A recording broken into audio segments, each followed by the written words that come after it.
Y yo me atrevería a decir que hoy en día el uso de antibióticos es perjudicial, porque si hay por ahí una bacteria que no es resistente, la estás eliminando y estamos seleccionando a las bacterias resistentes a los antibióticos.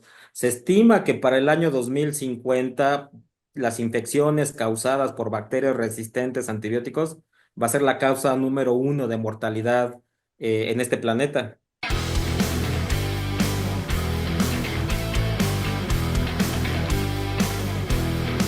¿Qué tal, estimados amigos? Sean bienvenidos a una nueva edición del podcast by ADM.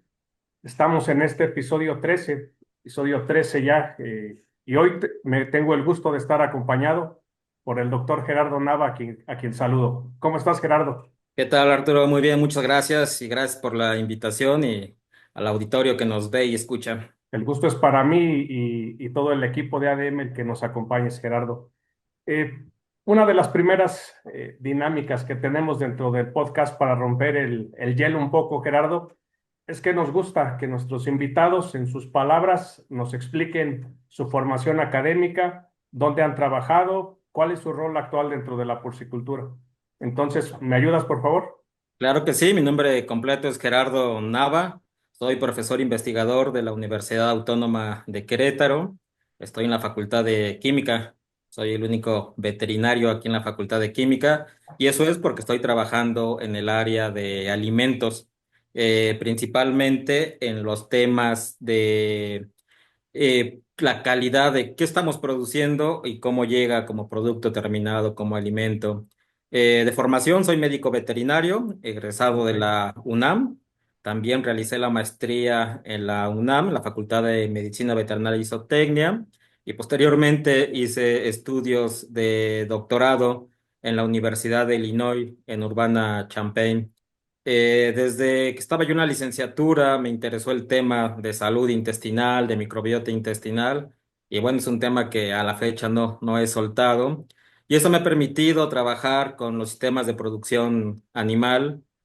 Ahorita que les mencionaba que estoy en la parte del posgrado de alimentos de la Facultad de Química, pues son los estudios que estamos realizando de cómo impactan esas poblaciones bacterianas, esa microbiota en la salud intestinal, en el desarrollo, en la efectividad para producir ese animal músculo, huevo o leche, y también cómo impacta ya cuando tenemos un alimento, ¿no? Entonces, prácticamente los trabajos que realizamos están enfocados desde la granja hasta la mesa, ¿no? Esa frase que de repente vemos por muchos lados.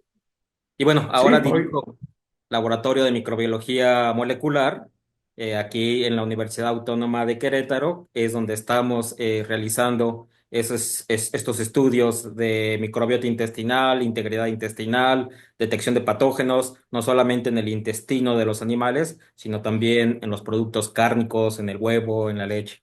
ya tienes, digo, un poquito antes de entrar al tema, Gerardo, ya tienes muchos años radicando en Querétaro como profesor. Querétaro, tenemos catorce años ya radicando aquí. Yo me fui un tiempo a precisamente a realizar mis estudios de doctorado y también postdoctorado y estuve 10 años en Estados Unidos. Entonces, prácticamente desde que egresé de la universidad, me fui a Estados Unidos y después me incorporé aquí a la Autónoma de Querétaro. Súper, vives en una gran ciudad, Eh, Gerardo. Sí. Para los que no la conozcan, les recomiendo que vengan a visitar primero el laboratorio y después la hermosa ciudad de Querétaro. Súper, así lo haremos. Pues bueno, Gerardo, nos has hablado un poquito en la introducción sobre la microbiota intestinal. El tema que hoy queremos conversar contigo es la influencia de las poblaciones bacterianas sobre la salud y la resistencia a las enfermedades en los cerdos.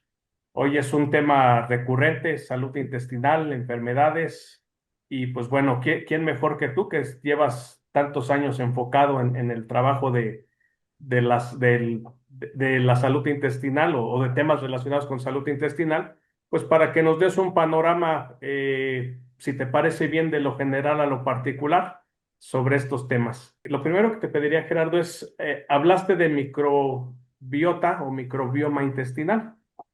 Es algo que de repente a quienes no estamos tan familiarizados se nos complica entender lo que es. te pediría que empezáramos por ahí, hablando un poquito de la definición muy sencilla para que todos la podamos comprender. Claro que sí. Obviamente son términos que a veces sí, a veces en el intento de estandarizar, escogemos algún término para presentar algún tema y a veces a la audiencia en general le cuesta trabajo entender. Cuando hablamos de microbiota intestinal, por lo general puede tener otras implicaciones, pero por lo general nos estamos refiriendo a las poblaciones bacterianas que habitan un intestino. Y esas poblaciones bacterianas las tienen los cerdos, la tienen los seres humanos, la tienen las aves, entonces es un término general. También podríamos hablar de la microbiota intestinal y quizá incluir parásitos, virus. Por eso es importante siempre decir la microbiota bacteriana, la microbiota de parásitos. Pero en términos generales hablamos de una población de organismos y por lo general se refiere a poblaciones bacterianas. Cuando hablamos de microbioma, ese término sí es mucho más complejo. El microbioma prácticamente engloba las poblaciones bacterianas, las poblaciones de parásitos, las poblaciones de virus, pero no solamente eso, sino todas las potenciales funciones que pueden realizar estas bacterias. Prácticamente estaríamos caracterizando qué poblaciones están y qué hacen. Y sí, va aumentando de complejidad, hablar de microbiota, hablar de microbioma, es de lo sencillo a lo complejo. ¿Cómo ha evolucionado todo esto? Inicialmente, estamos hablando de hace 50 años posiblemente, para estudiar la microbiota intestinal. 50, hace 50 años y a lo mejor esta revolución empezó a impactar hace 20 años en nuestro medio, ¿no? Entonces, anteriormente se utilizaban los medios de cultivo, los agares, las cajas de Petri Ujú. con mangeles, para aislar las bacterias. Y eso nos dio una aproximación de lo que estaba presente, pero es una aproximación muy limitada. Se ha estimado que solamente el 1% de las poblaciones bacterianas que tenemos en el intestino, el 1% las podemos cultivar. Entonces, prácticamente estas técnicas dejaban un mundo de información sin conocer. Se vienen Ujú. estas técnicas moleculares y ahora prácticamente sin la necesidad de cultivarlas, las podemos caracterizar. Y yo creo que el auditorio va a estar familiarizado con las técnicas moleculares, porque ahora con la pandemia de COVID-2, pues yo creo que todo el mundo platicábamos, tuvimos que hacernos una prueba de PCR, que era tomar el hisopo, extraer el RNA y convertirlo a cDNA para hacer una PCR. Entonces creo que al menos eso dejó bueno la pandemia. El término de PCR se distribuyó en todo el mundo y creo que posiblemente un gran porcentaje de la población en algún momento se hizo una PCR, ¿no? Para la pandemia. Entonces, estas técnicas de biología molecular nos han permitido conocer las poblaciones bacterianas principalmente que habitan ese intestino. Lo que sí me gustaría comentar, de repente escucho colegas que hablan de la flora intestinal. Ese es un Ujú. término muy, muy, muy viejo. Posiblemente se dejó de usar hace, yo creo que esos 50 años, ¿no? Ahora es la microbiota y si quieren algo más complejo, el microbioma intestinal. Sí, de hecho me ganaste la pregunta, Gerardo, porque mi pregunta que te iba a hacer es, ¿la flora intestinal es lo más parecido a qué? Hoy me queda claro que es un término que hacía referencia a la microbiota intestinal. Así es. Pues ha sido, digo, una definición muy clara y que creo que queda es explicada de manera excelente. Y entonces, ahora sí nos vamos a enfocar en la microbiota intestinal y hablar de las bacterias que van a favorecer la salud de los cerdos. Muchas Háblanos un gracias. poquito, Gerardo, de cuál es la importancia de esta microbiota intestinal, ya hablando un poco en tema de fisiología o de funcionalidad dentro de los cerdos. Fíjate que es un tema muy interesante que Yo creo que me gustaría sembrar en la mente de todo el auditorio eh, que son temas que están revolucionando la manera en que, primero, entendemos a estas poblaciones bacterianas, segundo, las utilizamos como marcadores de productividad, posiblemente, como marcadores de salud intestinal, como sistemas para monitorear qué está pasando en el intestino de esos animales. Entonces, bajo este concepto de que van a ser ideas nuevas, van a ser herramientas, desde mi punto de vista, esenciales para la producción de animales. Nosotros hemos caracterizado con estas técnicas moleculares que en el intestino, llámese a partir del intestino delgado hasta el final del intestino grueso, existen aproximadamente 60 familias bacterianas, de las cuales a lo mejor 8 de ellas representan el 80% de todas las bacterias. Entonces sí tenemos 60, pero las primeras 8, las más abundantes, representan el 80, el 85%. Y las demás, las 60, las 52 restantes, Ajá, ok. tienen una abundancia relativa menor al 1%. No estoy diciendo que esas que tienen abundancia de 1% no sean importantes, pero al menos por volumen, por abundancia, vamos a concentrarnos en estas 8 grandes familias. De estas grandes 8 familias, nuestro laboratorio y muchos laboratorios alrededor del mundo ha identificado que podemos caracterizarlas en dos grupos, las bacterias benéficas y las bacterias con potencial patógeno. Las Ok, bacterias benéficas, una de ellas que conocemos muy bien son las pertenecientes a la familia Lactobacillacea, donde están todos los aislamientos, todos los géneros y especies de Lactobacillus. Entonces, de esa hay muchísima información. ujú, Por mucho tiempo fueron los organismos que se utilizaban para producir probióticos. Y creo que todo el sí, mundo sabemos hoy la importancia de los probióticos en la salud intestinal, cómo podemos mejorar ciertos parámetros, la productividad, reducir patógenos con estos probióticos. Entonces, una de las más abundantes es la familia Lactobacillacea. La segunda y ok, tercera más importantes es la familia Lamnospiraceae y la tercera es la ruminococácea.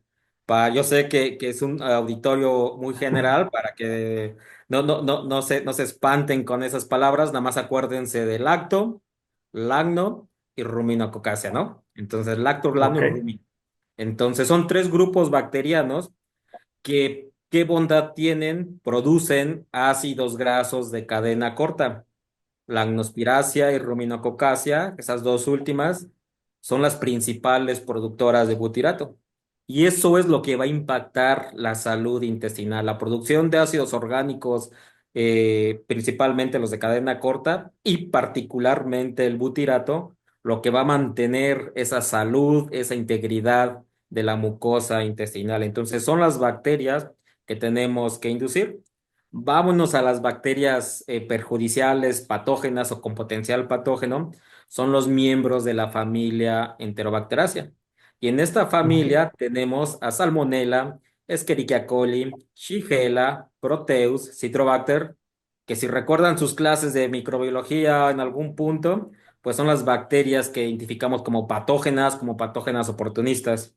Entonces, ese es el desafío, esas son las poblaciones mayoritarias que va a tener un cerdo en su intestino. ¿Y cómo se ve reflejado en la salud intestinal? Es el balance entre tener las poblaciones benéficas elevadas y las poblaciones patógenas abajo. Elevadas debería estar Lactobacillacea, Lactospiraceae y Ruminococcaceae. Abajo deberían de estar miembros de la familia Enterobacteriaceae. Desafortunadamente, por la presión ambiental, por la calidad del agua, la calidad del manejo, deficiencias, perdón, la calidad del alimento, deficiencias en el manejo, ese balance se pierde. Y desafortunadamente, la mayoría de nuestros sistemas de producción en México, en Estados Unidos, en China, en Centroamérica, Sudamérica, tienen desafortunadamente más bacterias patógenas. Y por eso necesitamos alternativas. Y una de las alternativas que fue muy efectiva, extremadamente efectiva, fue el uso de antibióticos como promotores del crecimiento. Desafortunadamente ya no las podemos utilizar. Se acabó. Esa oportunidad se acabó porque ahora hay un riesgo de generar bacterias resistentes a antibióticos que en algún momento vamos a empezar a sufrir nosotros como individuos, como consumidores, como productores, como médicos veterinarios, como población en general, infecciones por estas bacterias resistentes a antibióticos. Has tocado un punto, Gerardo, que hoy es sumamente relevante en la industria. Eh, los antibióticos como promotores de crecimiento. Antes de ahondar más, quisiera que nos explicaras un poco, porque nos has hablado de bacterias benéficas y bacterias con un potencial patógeno. ¿De qué manera el antibiótico como promotor de crecimiento actúa sobre las benéficas y de qué manera actúa con las patógenas? Porque es el mismo producto que va a incidir sobre dos poblaciones con dos, vamos a llamarlo así, funciones u objetivos diferentes, ¿no? Entonces, ¿cómo actúa el antibiótico ahí con estos dos grupos? Fíjate que es una pregunta muy, muy interesante. Voy a tratar de explicarlo de manera más sencilla. Al inicio, que les decía que cuando trabajamos la microbiología, utilizábamos los métodos para cultivo dependiente. Teníamos que Ujú, crecer las bacterias en estos agares, en estas cajas de Petri. Por azares del destino, porque así la biología, porque así lo quiere el gran poderoso, es muy fácil aislar bacterias de la familia Enterobacteriaceae. Es muy fácil. ujú. Y las familias benéficas, Lactobacillacea, Lactospiraceae y Ruminococcacea, es extremadamente difícil. Y por eso conocemos tanto de esta microbiota patógena, porque es fácil de aislar. Y son los patógenos reconocidos en los seres humanos, en los animales, en la parte agrícola, porque son fáciles de aislar, fáciles de estudiar. Y el ejemplo clásico es Escherichia coli. Es lo más fácil Ujú. de aislar. Y eso genera que, como son reconocidos como patógenos, muchos de los antibióticos o sustancias antimicrobianas vayan dirigidas a este grupo porque era fácil evaluar, era fácil comprobar, era fácil disminuir, porque teníamos los aislamientos, teníamos las herramientas. Entonces, la mayoría de los antibióticos están dirigidos, validados, comprobados para miembros de la familia Enterobacteriaceae. Ok. Y por tener diferente tipo de pared, diferente tipo de mecanismos fisiológicos cada grupo bacteriano, los antibióticos dirigidos para miembros de la familia Enterobacteriaceae, pues tienen un espectro en bacterias gram negativas, vamos a verlo así, ¿no? Entonces, muchos de los antibióticos, el espectro o la manera de actuar de los antibióticos, de forma muy general, se puede dirigir a dos grupos, las bacterias gram positivas y las bacterias gram negativas. La Lactospiraceae, Ruminococcacea y Lactobacillacea son gram positivas. Ok. Enterobacteriaceae es gram negativa. La gran mayoría de los antibióticos que utilizamos como promotores del crecimiento o van dirigidos a miembros de la familia Enterobacteriaceae a las gram negativas o son de amplio espectro. Atacan a las gram negativas y atacan a las gram positivas. Por eso es que hubo mucha presión en este grupo bacteriano gram negativo, miembros de la familia Enterobacteriaceae, y por eso se generó tanta resistencia a los antibióticos, porque estábamos constantemente bombardeándolos. Entonces, a mí la manera que me gusta explicar este fenómeno de resistencia bacteriana a mis estudiantes, las bacterias no piensan, las bacterias no dicen, hoy voy a generar resistencia. Es un mecanismo aleatorio, ¿no? Si tienes un antibiótico que está atacando a las bacterias, atacándolas, y de repente una muta cambia, se va a hacer resistente. Y como es la resistente, ahora va a proliferar y va a generar más bacterias resistentes a antibióticos. Y Ujú. por eso se van a ir seleccionando. Cambias el antibiótico, vas a matar a una gran mayoría, con una que mute, ahora se vuelve la reina y coloniza ese nicho y ahora tienes bacterias resistentes a dos antibióticos. Entonces, así es como venían funcionando estos antibióticos. Mientras era efectivo, disminuye estas poblaciones patógenas y el animal podría utilizar más energía, más vitaminas, más proteína para producir músculo, producir huevo, para producir leche. Cuando se van convirtiendo estas bacterias, van generando esa resistencia, pues ahora compiten, ahora tratan de colonizar. Entonces, a grosso modo, ese sería el mecanismo primero, por qué utilizamos los antibióticos y por qué se genera esta resistencia. Espero que no los haya confundido con la explicación. No, claro que no, digo, creo que, digo, voy a tratar de decirlo en mis palabras para que tú me corrijas si es que estoy en el error, pero antes con los antibióticos nos enfocamos en minimizar el impacto de las bacterias eh, negativas para el organismo y a través de eso, pues persistían las benéficas. Hoy la industria parece que está cambiando y lo que queremos es estimular a las benéficas y dejar un poco al lado el impacto de ese antibiótico porque estamos creando resistencia bacteriana y haciéndolas más fuertes. Creo que en términos más, ¿cómo te diré? Más coloquiales, creo que es eso, ¿no? Exactamente es eso. Y yo me atrevería a decir que hoy en día el uso de antibióticos es perjudicial, porque si hay por ahí una bacteria que no es resistente, la estás eliminando y estamos seleccionando a las bacterias resistentes a los antibióticos. Se estima que para el año 2050 las infecciones causadas por bacterias resistentes a antibióticos va a ser la causa número uno de mortalidad en este planeta.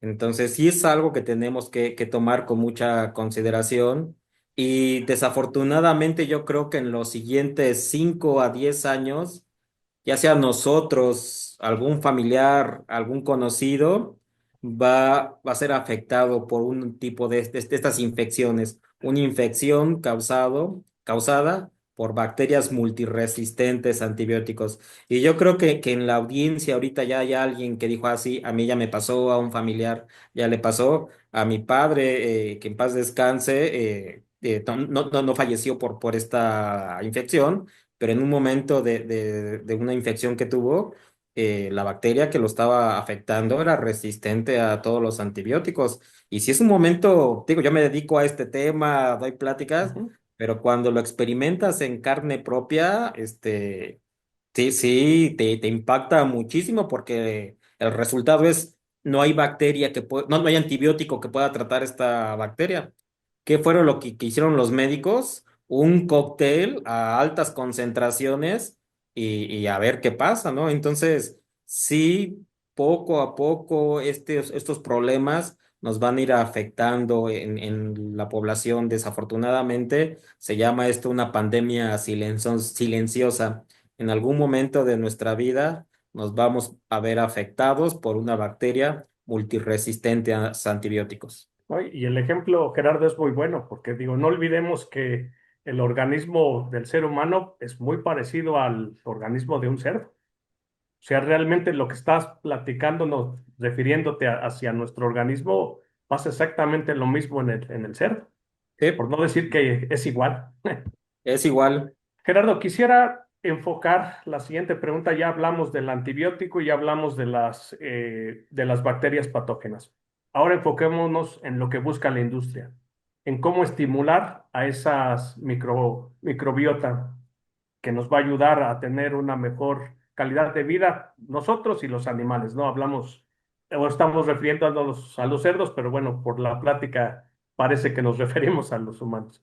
Entonces, te preguntaría hoy, ¿qué tecnologías, cómo podemos ayudar a esa microbiota intestinal a cumplir mejor su función y a estimular su crecimiento dentro de los cerdos? Fíjate que voy a hacer un paréntesis para poder contestar esta pregunta. ¿Ok?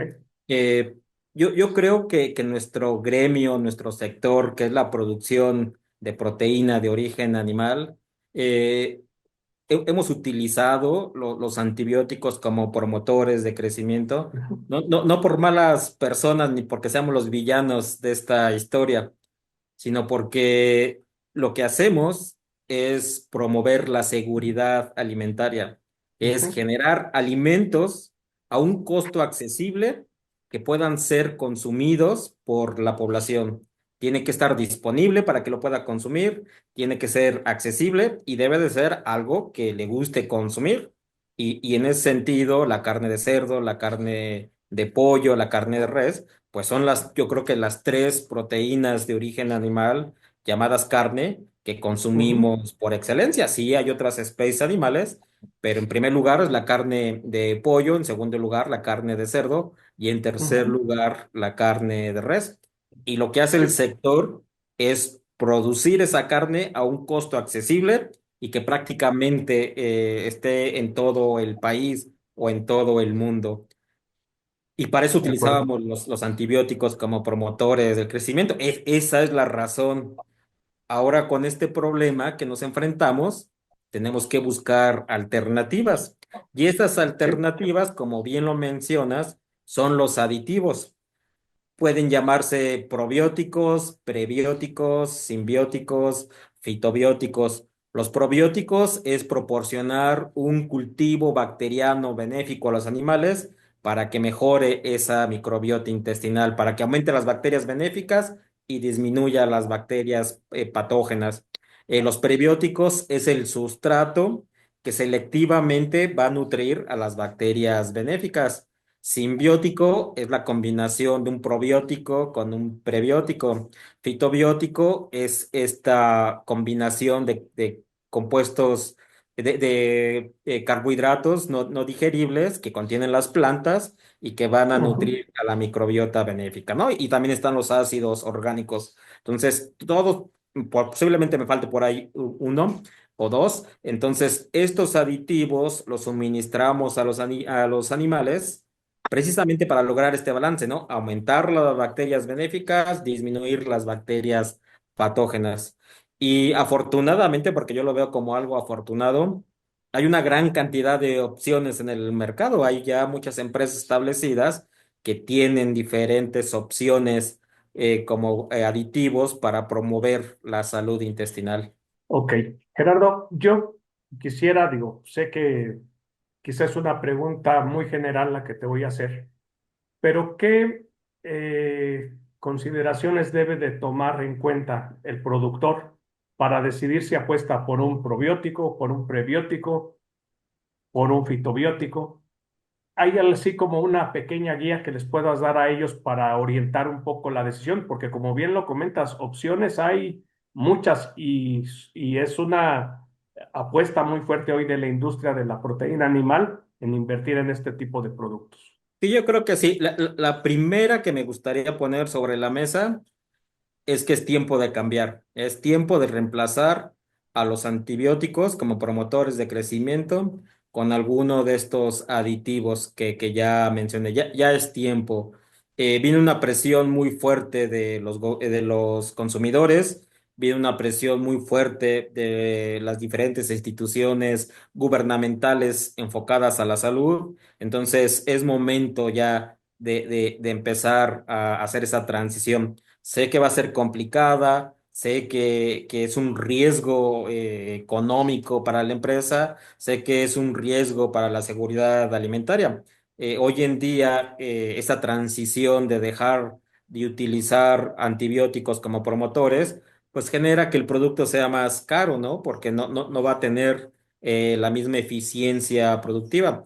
Que bueno, cada vez vamos mejorando y creo que ya estamos al punto donde no hay diferencia entre un antibiótico como promotor del crecimiento y un aditivo. Ya llegamos a ese punto. Pedir que el aditivo produzca más que el antibiótico, posiblemente hay dos, tres casos por ahí, pero ya es pedir demasiado. Ahorita, que no haya diferencia, creo que todos ganamos. Entonces sería lo primero, empezar, tomar el reto, Ok, hacer la transición, porque en algún momento el consumidor lo va a querer de la noche a la mañana. Y estamos a muy buen tiempo de nosotros a través de ensayo y error, seleccionar. Esa sería mi primera recomendación. La Ok, segunda recomendación, hay que utilizar los laboratorios especializados en la cuantificación de la microbiota intestinal. Se tiene que validar. ¿Y cómo lo hacemos nosotros aquí en la universidad? Nosotros lo que hacemos, lo ideal sería tener un grupo control, un grupo con antibióticos, si así lo quieren, y tener un grupo con el aditivo A, ¿no? Y comparar el desempeño. Ya en campo eso es muy complicado y en campo es donde ujú, tenemos los retos microbiológicos, donde tenemos calidad de agua de buena a mala, donde tenemos alimento que muchas veces nos viene contaminado con bacterias, con micotoxinas. Entonces es ahí donde tenemos que hacer estas pruebas. Entonces esa sería mi segunda recomendación. Hagan pruebas en campo, hagan pruebas con sus animales en el campo, con sus sistemas de producción. Sería genial que pudieran comparar la caseta uno con antibiótico, sin antibiótico, como quieran, contra la caseta 2, ¿no? Pero prácticamente eso es imposible. ¿Qué es lo que hacemos de rutina en la universidad? Llegamos y muestreamos el antes de la administración del aditivo y después de la administración del aditivo. Entonces, buscamos, por ejemplo, antes de la adición del aditivo, cuáles eran los niveles de bacterias benéficas y cuáles eran los niveles de bacterias patógenas. Con 2 semanas, 3 semanas de aplicar el aditivo, volvemos a cuantificar. Si hubo un cambio, esperamos, lo ideal sería aumentar las benéficas, disminuir las patógenas. Otro análisis que hacemos en esas mismas muestras es cuantificar la prevalencia de Salmonella, de Escherichia coli patógena y de Clostridium perfringens. Para nosotros, en nuestra experiencia, esos son los 5 marcadores de la salud intestinal: las bacterias benéficas, las bacterias patógenas, Salmonella, Escherichia coli y Clostridium perfringens. Entonces, medimos esos 5 grupos antes de la administración del aditivo y los medimos después. Y los ok, resultados son muy interesantes. Hay productos comerciales muy efectivos que logran aumentar las poblaciones benéficas y disminuir todos los organismos patógenos antes mencionados. Y hay otros, desafortunadamente, otros productos que no tienen esa capacidad. Pero esto nos va a permitir hacer estos ensayos y error. Quizá es un tema de concentración, quizá es un tema de qué tipo de aditivo estamos utilizando. Quizá es un tema de por cuánto tiempo. Y al inicio les decía, tenemos que reinventar la microbiología, los temas de salud intestinal y tenemos que reinventar cómo estamos produciendo. Fíjate que en cerdos hemos hecho estos experimentos que te acabo de comentar y yo creo que una de las sorpresas más interesantes que yo he experimentado es, tenemos lechones al destete con prevalencias del 40% de Escherichia coli patógena, lechones al destete con prevalencias del 60% de Clostridium perfringens al destete. Y el reto es, ¿cómo finalizo esos animales? Si ya al inicio estamos mal, ¿no? sí, Entonces, para mí, hacer este tipo de trabajos, a lo mejor tenemos que concentrar todo nuestro esfuerzo técnico y económico en esa fase. Y ya después que quede compensado, que quede aliviado, que quede reparado, pues a lo mejor ya retiramos el producto. Porque efectivamente siempre va a haber un costo implicado. O sea, no. Y tenemos que seleccionar exactamente dónde hacemos la intervención, por cuánto tiempo. Y eso solamente lo podemos hacer cuando hacemos trajes a la medida para ujú, cada empresa. Llegar a una empresa y decir, a ver, ¿cómo empiezan tus lechones? Si empiezan bien, pues no le metas mano, así déjalo. Y seguramente en los cambios de dieta, en las fases, en el manejo, las vacunaciones, a lo mejor ahí se te disparan las poblaciones patógenas, ahí interviene, ahí darles 8 días antes el aditivo que es efectivo y mantenerlo por 1 o 2 semanas después del manejo.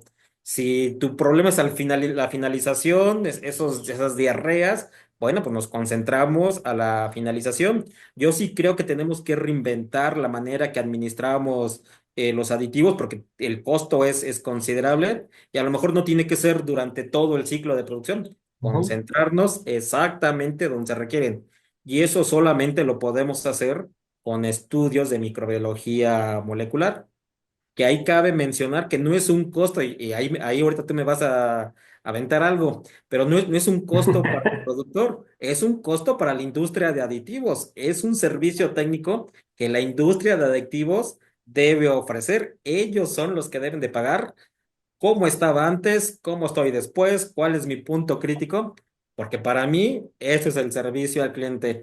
Y ahorita me vas a desconectar posiblemente. No, tienes razón, Gerardo. Yo, de hecho, digo, quizá las últimas palabras no coincido tanto, pero en lo que sí coincido totalmente contigo es que el aditivo tiene que ser flexible y tenemos que encontrar esas áreas en donde tenemos que ser muy efectivos con el uso de los aditivos, porque finalmente los aditivos son, vamos a llamarlo así, son preventivos. Tú no puedes esperar a tener el problema y esperar que un aditivo Sí. venga a estimularte a la microbiota. Tienes que saber en qué momento y antes de que se te presente el problema actuar. Y como lo dices y lo dices de una manera que lo quiero enfatizar, medir lo que tenemos y en base a eso desarrollar la estrategia. Porque hoy también hemos llegado al tema de no el uso de antibióticos porque los hemos abusado de ellos. Y en el caso de los aditivos, no tenemos el efecto curativo y tenemos que ser muy estratégicos con ellos. Es la realidad. Y fíjate que ese es un tema extremadamente importante. Eh, Casi todos en algún momento pensamos hacerlo como curativo. O sea, se tiene el problema y andamos buscando las opciones para solucionar el problema. Y te voy a dar una experiencia. Fíjate, un día estaba dando una plática precisamente en este tenor de la resistencia, del uso de antibióticos, y yo hice el comentario. Tenemos el problema y desafortunadamente lo primero que nos viene de la mente es aumentar la dosis del antibiótico. Ujú. Y en mi experiencia hemos visto que lo aumentan al doble, que lo aumentan al triple, y eso exacerba, hace más grande el problema, porque estamos aumentando la cantidad de bacterias resistentes a antibióticos, que son las patógenas. Y me dio mucho gusto que se levante un productor y me dice, eso no es cierto. Digo, no, sí lo hemos visto. Y me dice, no, estamos en la 5 veces, 6 veces la dosis. Entonces, y yo entiendo que es una necesidad, que es una emergencia, o sea, y posiblemente sea lo más lógico. Tengo este producto, pues métele al doble, al triple, o sea, vamos a ver si podemos salvar a estos animales.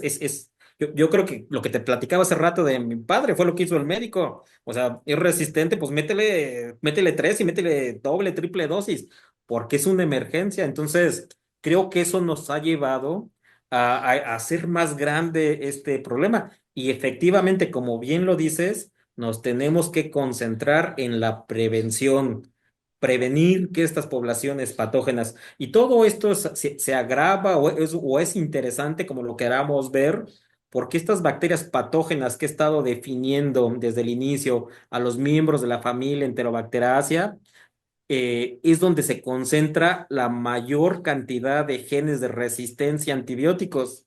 Entonces, Ujú. nosotros con el uso de estos productos estamos exacerbando el problema y estamos exacerbando que tengamos empresas que la mayoría de su microbiota intestinal sean estas poblaciones con potencial patógeno multiresistentes a antibióticos. Entonces, sí creo que es un excelente momento para cambiar la manera en que producimos, la manera en que vigilamos el desarrollo de esta microbiota intestinal y el desarrollo de patógenos. Sí, porque finalmente creo que la bacteria, igual que como nosotros nos pasó con el COVID, lo que queremos es sobrevivir y se va a adaptar. Así es un proceso de adaptación de la bacteria, no importa qué concentración, siempre va a haber una bacteria resistente.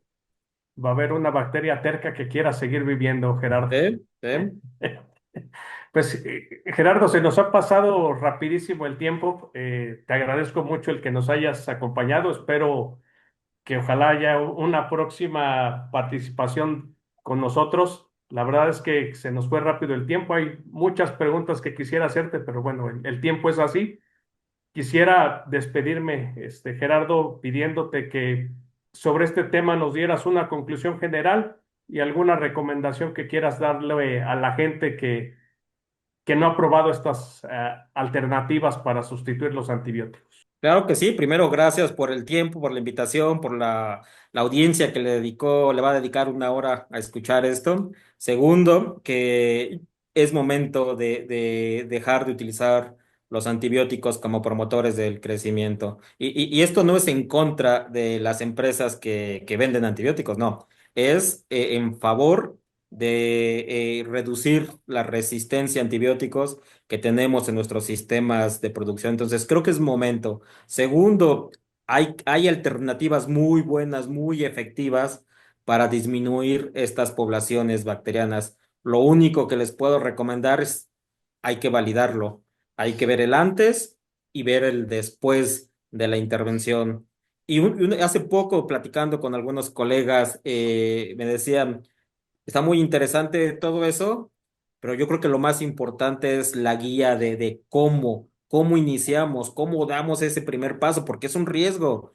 Y lo único que les puedo decir en sentido, vamos a tratar de acompañarlos, de hacer esa guía. Nosotros somos una universidad pública, tenemos un laboratorio de puertas abiertas. Con todo gusto podemos acompañarlos en ese cómo, en ese primer paso. Primero conocer qué patógenos tenemos, cuáles son los niveles de bacterias benéficas que tenemos desde el inicio, cuáles son las bacterias patógenas, y yo creo que a partir de ese punto empezar a construir una estrategia para el control de esos organismos.